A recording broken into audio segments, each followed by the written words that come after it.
I'm Cecilia Phillips. And I'm Clyde Males. And this is the Humboldt Report.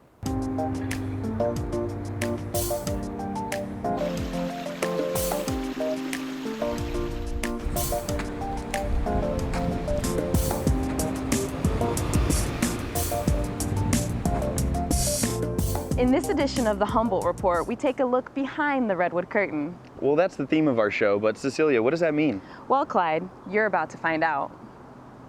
Behind the Redwood Curtain. Behind the Redwood Curtain. Behind the Redwood Curtain. Behind the Redwood Curtain?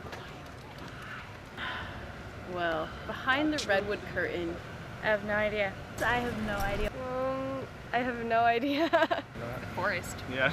A bunch of trees. Humboldt County as a whole, maybe. Northern California coast, the North Coast. East of the beach. Think of it as being open and friendly people, opposite of the Iron Curtain. Like a documentary on like marijuana or something. Russia and pot. Behind the Redwood Curtain of concealment of growing marijuana. I think of like a bubble. In our own bubble. We're in this bubble shielded in nature. Humboldt is kind of in a little isolated pocket, and that there's a big chain of redwoods kind of around us. Everyone around the world knows about the redwoods, and this is where the world's tallest trees are. This is where you have this experience when just to walk into a forest is like walking into a church. When people live here and behind that Redwood Curtain, they do it intentionally for a reason. They don't want what the city offers, and it may make life a little more difficult in some ways, but it's worth it. You guys could be the curtain, I'll be the redwood. Behind the Redwood Curtain. I'm a redwood right here. All right. That'd be awesome. The Redwood Curtain is formed by hundreds of thousands of redwood trees that line California's north coast. Some of these trees are the tallest in the world at more than 350 feet high. You won't find a forest like this anywhere else. Sarah Wilmot reports. When people think about Humboldt, they don't always think about redwoods or adventure. John O'Connor is the CEO of North Coast Adventure Centers in Arcata and has been climbing redwood trees for more than a decade.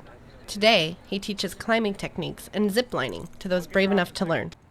They're up there, up to a little bit over 70 feet, climbing and zipping and connecting with each other and experience the forest from inside the canopy instead of on the ground. I'm actually a little nervous climbing up the tree, but I guess I'm going to be attached, so I'm not super concerned. There's a couple butterflies in the basket, but I feel pretty good. Climbers spend about 45 minutes in ground training, learning about the gear and collaborating with their partners before getting hooked up for their climb. And your waist belt. Ready to zip? All right, brake check. The first thing they have to get over is just learning how to do a couple of our basic systems. So working with a partner and clipping and unclipping, and then getting past their fear. Because if they can climb a ladder 50 feet, then they can make it up on our canopy tour. It gives us an opportunity to experience the trees in a different way that I don't think a lot of people get to go rappelling and ziplining up in redwoods. While O'Connor's climbers only ascend about 70 feet up the tree, redwoods can grow to more than 320 feet tall, or about the height of a 30-story building. It's going to be interesting and it's scary with watching the climate change and shift here in Humboldt and see how that'll really affect the redwoods. Coast redwoods are native to Northern California because of the area's moist climate. Researchers are concerned about the possible effects of climate change on the trees. The redwoods, they need the fog. And in the summer months when we don't have as much rainfall, the fog is how these trees are getting much of their water. So now that the fog patterns are changing, it's possible that this could have a detrimental effect. If we're going to save them and continue to want to use this resource and have this here for our children and our children's children, then we need people to touch them and go up in them and live around them and have them be part of their lives. It is clear that the redwoods have more to offer than just their natural beauty. For the Humboldt Report, I'm Sarah Wilmot. What's growing behind the Redwood Curtain? Humboldt County's most famous weed, marijuana. Carlos Machuca has the story. Welcome to Humboldt! Humboldt County is extremely famous for the cultivation and proliferation of marijuana. Although its use is not legal, permits used by the law via the Proposition 215, which regulates the consumption and cultivation of marijuana for personal use, makes this county a paradise for lovers of this herb.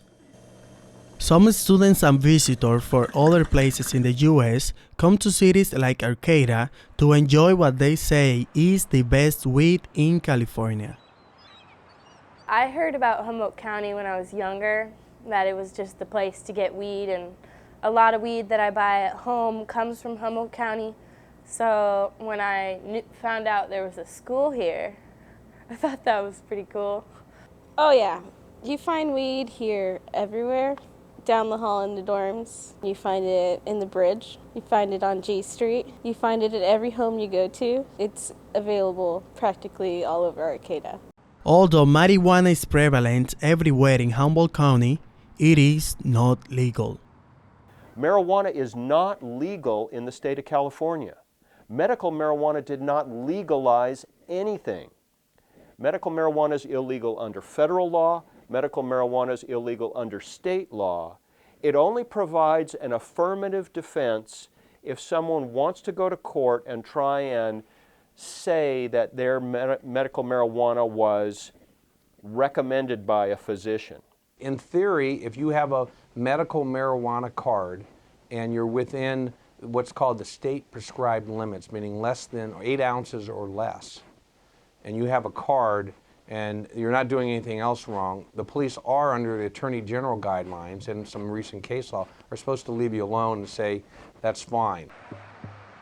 There are many different reasons why people use it. I smoke weed because it helps me with drawing, I guess. It relaxes me. I enjoy it because it encourages me to share with people. It's a good way of meeting new people. Like it's a good icebreaker, you know. It's like, oh, you smoke weed? Oh, great, you know. I smoke weed to help my medical issues that I have from a kidney transplant, and which the medication I take gives me nausea and dizziness and sometimes bad stomach aches and headaches, so I smoke the weed to relieve that. There are several establishments that gain monetary benefits from the legal and illegal sale of marijuana. It's a big part of our industry here. It's, we have retail stores and wholesale stores that supply all of the products that the people that cultivate marijuana use. So that's a big part of the business. And then the people, of course, who sell it put the money back into the county. With marijuana becoming a national debate, Humboldt residents wonder if any new regulations is going to change the status quo. For the Humboldt Report, I am Carlos Machuca. Coming up on the Humboldt Report, using bodies as canvas. Why so many of us have tattoos. But first, a bovine bonanza. A story that's utterly awesome. And there's more from behind the Redwood Curtain. Stay tuned.